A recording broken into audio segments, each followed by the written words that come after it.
जब मथुरा नगरी के निर्दयी अत्याचारी कंस का अंत हुआ तो दूर मगध साम्राज्य में एक गहरी करहा उठी। ये करहा थी कंस के ससुर मगध नरेश जरासंध की। जरासंध की दो बेटियां अस्ति और प्राप्ति, जिनके विवाह कंस से हुए थे, वो अब विधवा हो चुकी थी और यह समाचार सुनते ही जरासंध का हृदय पीड़ा से भर गया था। मेरी लाडली बेटियां विधवा, और वो भी उस कृष्ण के हाथों। जरासंध का गर्व और उसका अहंकार भस्म हो चुका था। और फिर जरासंध ने प्रतिज्ञा ली, एक ऐसी भयंकर प्रतिज्ञा जिससे सारी पृथ्वी कांप उठी। मैं यदुवंश का अंत कर दूंगा, मथुरा को धूल में मिटा दूंगा। कृष्ण, मैं तेरा अंत कर दूंगा। जरासंध ने अपनी सेना को एकत्र किया, एक नहीं, दो नहीं, बल्कि 23 अक्षकोहिणी सेना। यह सेना समुद्र के ज्वार की तरह मथुरा पर टूट पड़ी। चारों दिशाओं से मथुरा को घेर लिया गया।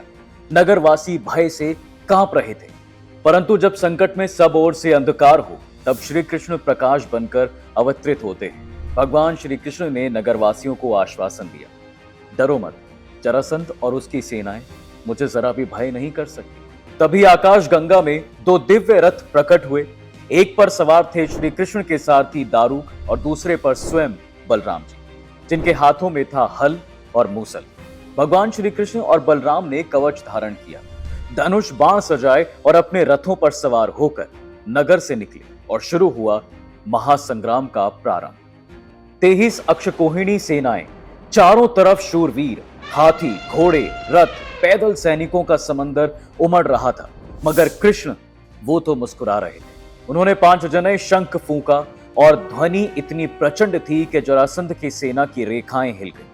जरासंध अपने रथ पर सवार होकर सामने आता है और उपहास करते हुए बोला, कृष्ण, तू तो बच्चा है, मुझ जैसे महावीर से तेरा क्या मुकाबला। कृष्ण मुस्कुराते हैं और कहते हैं कि महावीर शब्दों से नहीं बल्कि कर्म से पहचाने जाते हैं। चारों तरफ बाण की वर्षा शुरू हो जाती है। पूरी युद्ध भूमि में बस धूल, बाण और चीत्कार थे। रथ, ध्वज, सारथी, सब कुछ धूल के गुब्बारों के पीछे छुप गया था। मगर तभी भगवान श्री कृष्ण ने सारंग धनुष उठाया, सिर्फ एक बाण छोड़ा, पर वो बाण जैसे सैकड़ों बाणों में बदलता चला गया। फिर तो हर दिशा में छाया मृत्यु का तांडव। सैनिक कटे, रथ टूटे, हाथी गिर पड़े और बलराम जी का हल तो जैसे प्रलय बनकर चला। एक झटके में 10-10, 20-20 योद्धा ध्वस्त होने लगे। श्री कृष्ण और बलराम के सामने जरासंध की विशाल सेना पिघलती बर्फ जैसी हो गई थी। जरासंध खड़ा रह गया, अकेला, थका हुआ, और उसमें अभी जीवन बाकी था। बलराम ने मूसल उठाया, वो एक ही प्रहार में उसे मसल सकते थे, परंतु श्री कृष्ण ने संकेत देते हुए उन्हें ये रोक दिया और कहा, भैया, मारना नहीं है, छोड़ दो। ये फिर से सेना लाएगा, अपने दुष्ट साथियों को मरवाकर पृथ्वी का भार घटाने में सहयोगी बनेगा। बस फिर क्या था, हर बार यही चक्र चला। हर बार जरासंध 2 अक्षकोहिणी सेना लेकर आता, हर बार कृष्ण और बलराम उसे पराजित करते। हर बार वो मृत्यु के मुहाने तक जाता और हर बार कृष्ण उसे जीवन दान देकर वापस भेज देते। इस तरह से 18वीं बार भी जरासंध सेना लेकर आता है और उसने ऐलान किया कि वो नागरिकों को भी नहीं छोड़ेगा अगर उसे युद्ध में विजय नहीं मिली। इससे लोग काफी भयभीत हो गए थे। इस बीच श्री कृष्ण जी के समक्ष नारद मुनि प्रकट होते हैं और उन्होंने खबर दी कि महाराज, एक नया संकट आ रहा है। काल्यवन नामक यवन योद्धा 3 करोड़ ग्लेच्छ सेना लेकर मथुरा की ओर बढ़ रहा है।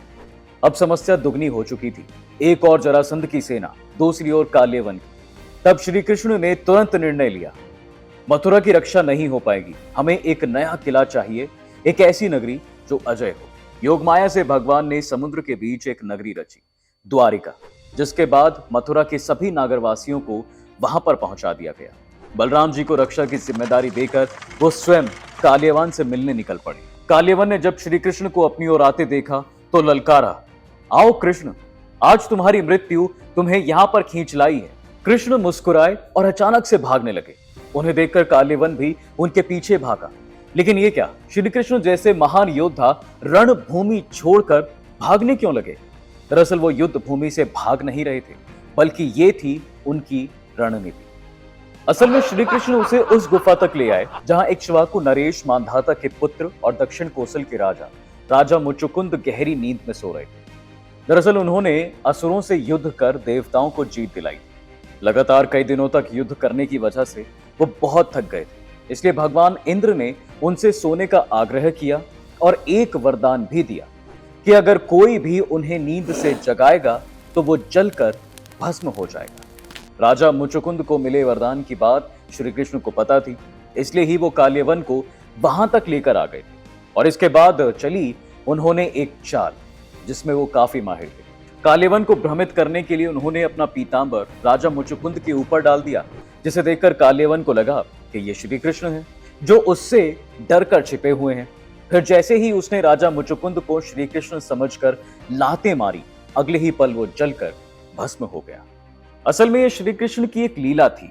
जैसे उन्होंने गीता में कहा है कि सृष्टि में जो कुछ भी होता है उनकी इच्छा से होता है।